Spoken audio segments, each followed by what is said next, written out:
고 박원순 시장의 성추행에 대해서도 두둔하고 감싸서 논란입니다.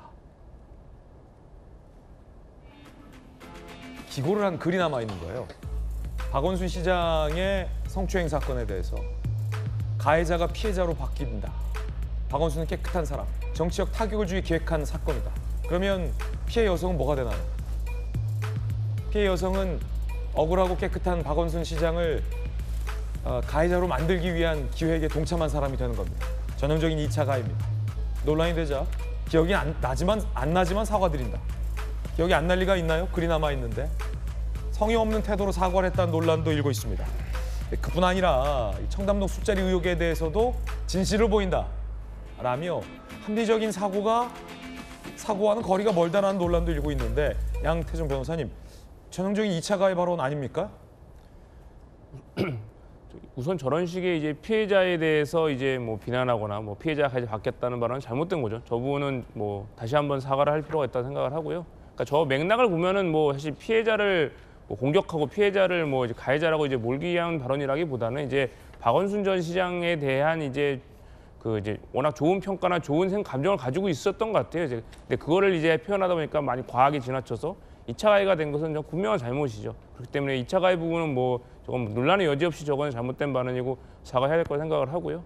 뭐 또 청담동 술자리 그 발언 같은 경우에는 이제 뭐 사실이 아닌 걸로 이제 밝혀졌지만 어쨌든 그 부분에 대해서 지금 형사 재판이 진행되고 있기 때문에 그 결과에 따라서 또 형사 재판에서 유죄가 또 인정된다고 하면 이제 다른 분들이 재판받고 계시는데 그 부분에 대해서도 뭐 사과가 필요하다고 생각합니다. 예, 사과 정익주 변호사님. 네네. 기억은 안 나지만 사과드린다라고 했어요. 특히 이제 피해 여성에게는 2차 가해에 해당할 수 있다. 양 변호사님들이 이렇게 지적을 하셨잖아요. 네네. 적절한 사과라고 보십니까?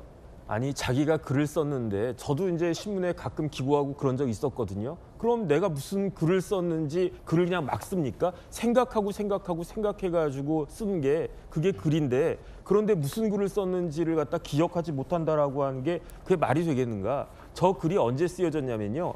2020년 7월 28일에 쓰여졌어요. 딱 그 5년 전에 쓰여진 글입니다. 그러면 기억이 안 나면 무슨 글을 썼는지 찾아보면 금방 또 기억나지 않겠습니까? 그런데 아직까지도 그것도 찾아보지 않았다는 이야기인가? 굉장히 무성의하거나 아니면 굉장히 기억력이 없으신 분 아닌가? 제가 오히려 봤어요. 어떻게 되어 있느냐?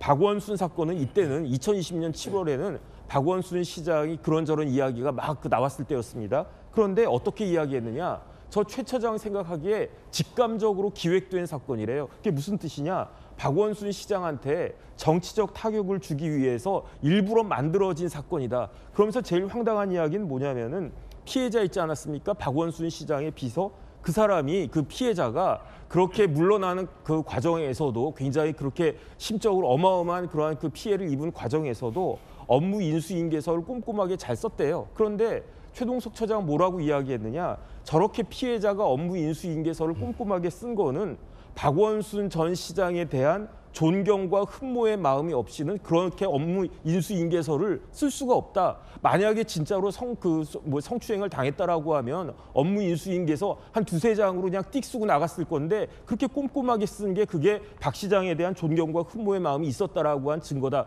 이런 식으로까지 이야기를 했단 말이죠. 그게 도대체 무슨 말입니까? 그러니까 저 최 처장 입장에서는요. 박원순 시장 관련해서 저렇게 5년 전에 쓴 글을 기억하면 안 되는 거예요. 만약에 저게 다시 이렇게 소환이 되면은 그러면 어떻게 되겠습니까? 그런데 저런 분이 지금 이재명 정권 초기에 인사혁신처장으로 앉아 있다라고 하는 게 저는 진짜 다시 한번 우려가 된다 이런 말씀 드릴 수밖에 없습니다. 저는 저 최 처장님의 그동안의 그 언행, 발언, 행보를 보면 제가 아까 말씀드린 것처럼 일관성이 있다는 게 첫 번째는 진영 논리에 가장 앞장선 사람이었어요. 그러니까 진보나 보수나 진영의 논리가 딱 맞부닥치는 어떤 사건에 대해서 저렇게 앞장서서 깃발을 들고 박원순 전 시장을 옹호하기도 하고 그 피해자에 대한 2차 가해인 걸 생각도 안 하면서 그리고 또 조국 전 장관 같은 경우도 진영 논리에서는 조국 편을 들잖아요. 진보 보수가 앞부딪혔기 때문에. 그러나 2024년 4월 달에 혁신당을 따로 만들어서 살림을 차릴 때는 이게 또 민주당 이재명 대표에게 해가 되지 않을까 생각 속에서 또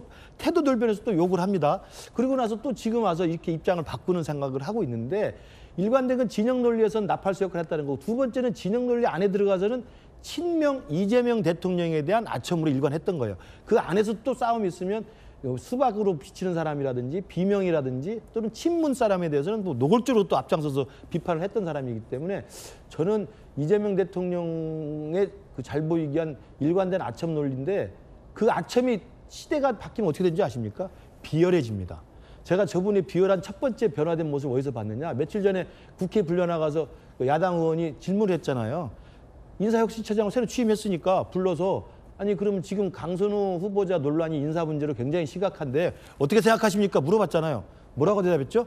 아 저는 집에 TV가 없어서 못 봤습니다. 모릅니다. 얼마나 비열합니까? 저는 또 저렇게 태도 돌변할 사람이라고 생각합니다. 정말 무서운 사람입니다.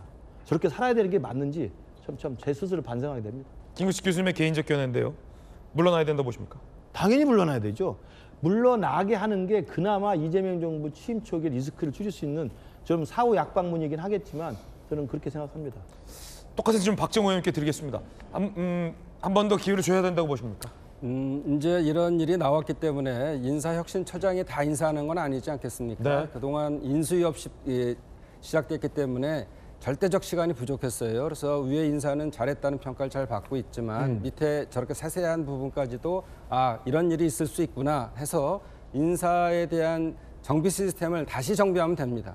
그리고 여러 명들이 같이 집단 지성을 발휘해서 저런 일이 없도록 해야 되고 아까 적재적소 능력 본의도 중요하지만 저런 부분에 대한 것들도 인사검증을 더 철저히 하는 게 논란이 없겠다 이렇게 생각합니다. 사적까지는 아니다. 예, 한 번은 더 기회를 줘서 할 필요가 있다고 생각합니다.